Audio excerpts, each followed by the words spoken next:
So today's topic is managing and storing docs. And the reason we're covering this topic today is because we hear from you guys occasionally, or hear from people occasionally when they are still storing docs outside of Pipeline, maybe in Dropbox or something, and not sure with how to kind of transition everything over to Pipeline or whether they should, etc. And the answer is yes, you should.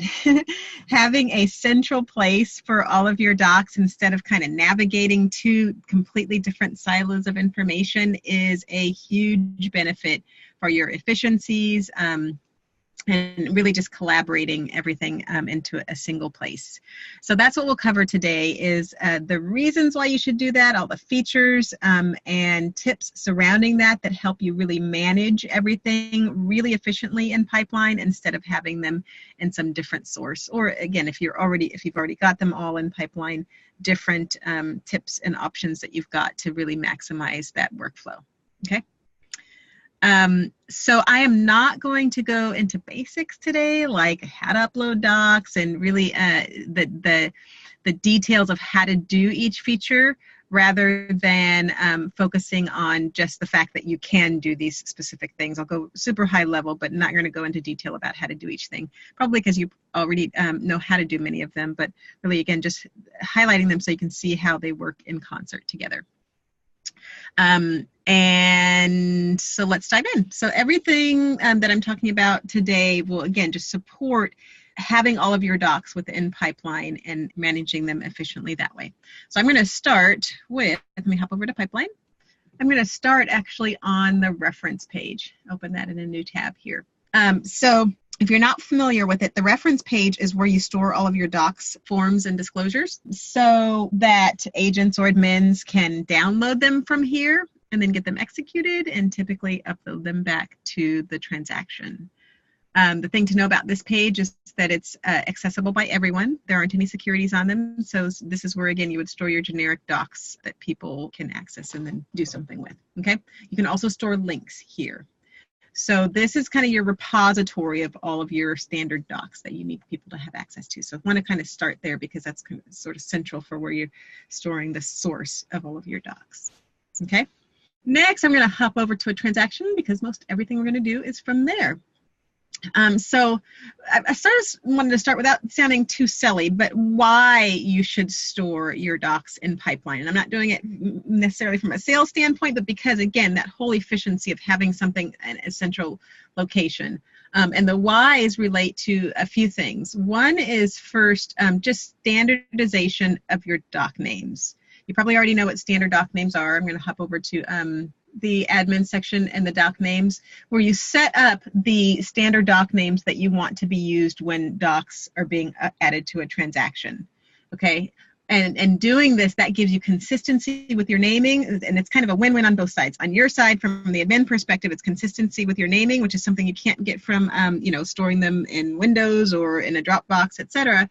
But then also from whoever's uploading the doc perspective, whenever you're changing or whenever you're adding a doc to a transaction or changing a name on a doc on a transaction, let me go ahead and initiate that. You always get that list of standard doc names here. Okay.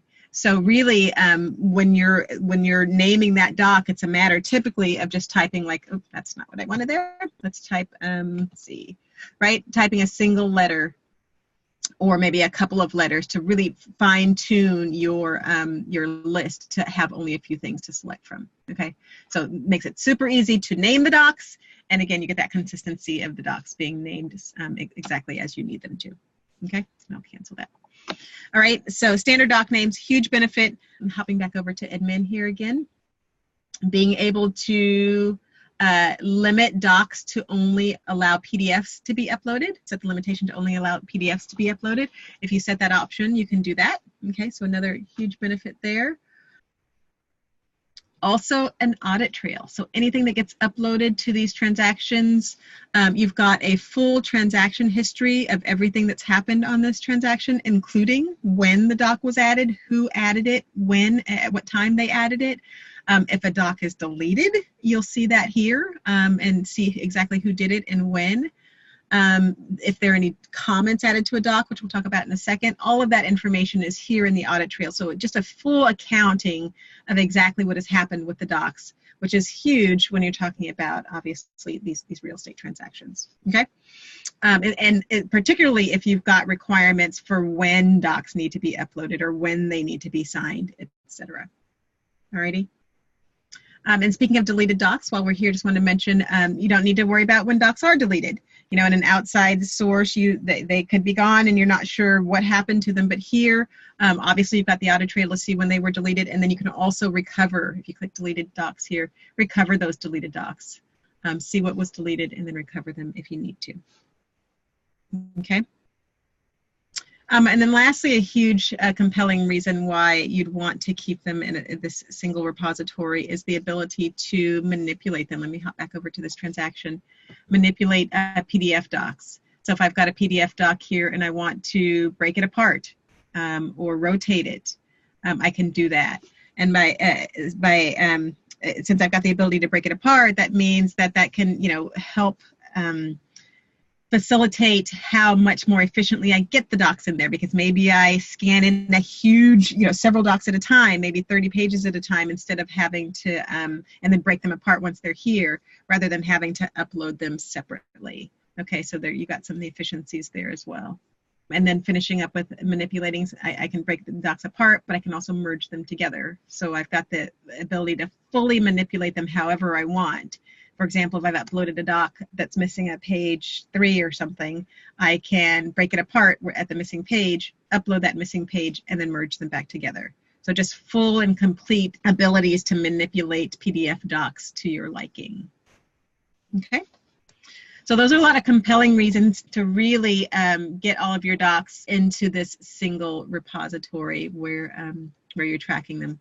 And of course, the big one is because since you're managing your transaction here, when you go to your transaction, you want to see everything that's happened on that transaction, everything that's related to that transaction, including the doc management, the docs that are related, what has happened to those docs during that time, etc. And having them in some other source where you can't track that, where you don't have a single location to go to, is not nearly as efficient, right? Okay, so a few things related to how having these docs in pipeline can just help you organize and facilitate your workflow. First is you've got the ability to have the entered checkbox turned on. And I'm going to head over to our company settings and turn that on so that you can see what that looks like. Okay, so that's on, and I'm going to refresh that page. Now I can see this entered checkbox. And the entered checkbox is used to track any docs that you are going to enter into an external system, maybe Lone Wolf or some accounting system, so that you can track that, yes, this has been entered. So it really helps facilitate that workflow and what has happened with that particular doc elsewhere. Also, using your doc labels can really help you streamline exactly what's going on. Since the doc labels are fully customizable, they're color-coded and fully customizable, so they can be whatever you want them to be. Here are some sample doc labels that you can need and assign. Could be missing signatures or needs review. Some people use it to highlight rejected offers. So here you can see they can be for whatever you need them to be, and that could be assigning them to people. Maybe you assign these doc labels as names. So this one's assigned to Nancy and this one's assigned to Clark, etc. It could be for highlighting. You see that they're color-coded, so maybe you're highlighting the ones that need review, or those that are missing initials, etc. Right? So they make them stand out for those reasons. Or maybe you need them to stand out in a different way, sort of to be not as prominent. For example, maybe you want to highlight the rejected offers. I guess that still kind of highlights it, but so that you kind of disregard them. Those are the rejected offers, and you want them to be isolated in that fashion. When I say isolated, you've got the ability to sort them, right? There aren't many here to actually sort, but sort them so maybe all the rejected offers go to the bottom, etc. Okay? And you can also, a lot of offices will kind of consider these as a means of using folders, right? They want to categorize these docs into folders or categories, and these labels serve that need perfectly. right? So if you wanted whatever folder you wanted to capture these in, whatever folder structure you wanted to use, you can name the labels accordingly and then just assign them, and then you've got those folders. And then with the sorting ability, that makes it even further reinforces those as sort of categories or folders. Okay. Next, I want to talk about just workflow-wise commenting on docs. You've got the ability to do that. So having them in here allows you to, when you need to add a comment, maybe missing signature, right? Missing signature. And that automatically sends that comment to the agent on the transaction, right? If the admin adds that comment. So just a nice facilitation of communication about what's happening with the doc. And again, all still highly visible right here on the transaction when someone goes to it. Okay. And then the ability to search docs. Obviously, in most other systems, you can search docs as well, but you've got that here, that ability to do that over here. And sometimes people don't notice this little area. So I'd like to highlight that. So if I were looking for all of the exclusive rights, right? Documents or documents that have that term in there, I could do that, and it'll filter that down to that, or maybe in loan docs, right? So I can search right on the page to find the doc I'm looking for, which is especially helpful when I've got a really long list of docs. Okay, I can also search for docs from my global search. So if these search operators or search options allow you to search within certain fields or for certain types of things like doc name, right? So if I select this one, and again, I'm not going to go into detail about how to do any one of these deeply, but if you want to learn more about any of them, you can check out our help site, or obviously always contact us. We're happy to help. And you can use our new chat feature where you can get the help real time. Okay, so anyway, back to searching for a doc. Let's say I were looking again for docs that included the word loan. I could search for that, and it would find all transactions that had a doc that included the word loan. Okay. So you've got the ability to search for docs, both on the page as well as on a global level, which can be really helpful. And then lastly, well, second to lastly, you've got the ability to control the flow of docs. When docs are mailed into Pipeline, whether it's to a transaction mail drop address or to an unassigned mail drop address, and again, if you've got any questions about that, feel free to ask or check. When they are mailed in, they automatically go to the unassigned docs page, right?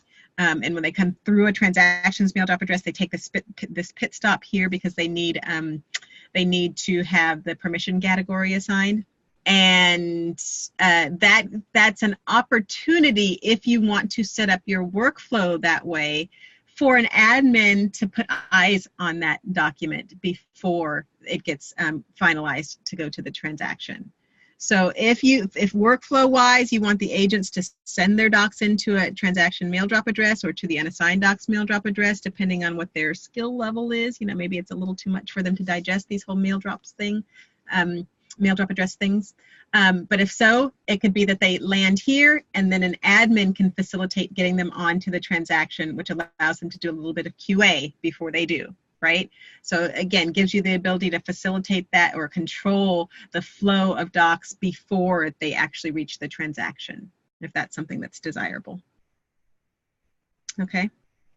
And that reminded me about one little thing that I missed here in my outline, and that is over here, when you've got your documents on the transaction, the largest security measure that you've got here is the ability to assign a permission category. Every doc that comes to a transaction or gets added to a transaction has to have a permission category assigned to it, which are these categories here: office docs, listing docs, sale docs, etc., so that the system knows who should have the ability to view that doc. So again, whenever a doc's added, and I'll sort of simulate one here just by editing the doc, whenever a doc is added, it must get a permission category, right? So that allows you to add security to each document so that only the appropriate people are seeing them. So if only admins should see them and not the agents, you can set that. If you've got a dual-sided transaction where you've got one person representing, one agent representing the listing, when the selling, you can set it appropriately so that they can only see the appropriate side, or maybe it's a sale doc where both sides can see it. So full flexibility about who can see it, but again, that security exists so that you've got full control over who sees the docs, who sees what docs. All right. And then the last thing I wanted to mention before I give you a little sneak peek about a feature that's coming up is the ability to communicate using your docs. In other words, if I want to share any of these docs, I do it directly from here, and we encourage doing that versus through your outside email system, again, because of that accountability, that accounting, where you've got that full audit trail of what was sent to whom and when. But when you do that, you can, send a note or email to someone, attach the appropriate documents, and you've got that audit trail that it was sent there. You can do that throughout the life of the transaction. Some people will also do it once the transaction closes. Maybe an agent wants to download all of the docs related to the transaction that they've got visibility to so that they can hand that off to the client. They can do that by mailing the docs to themselves, or again, in cases throughout the transaction life cycle, you can mail those to the appropriate people. But again, at the end, they can just click that, mail all the docs to themselves. If I were an agent and I can mail that to myself, maybe I'm Agent Blue, right? And mail those docs to myself.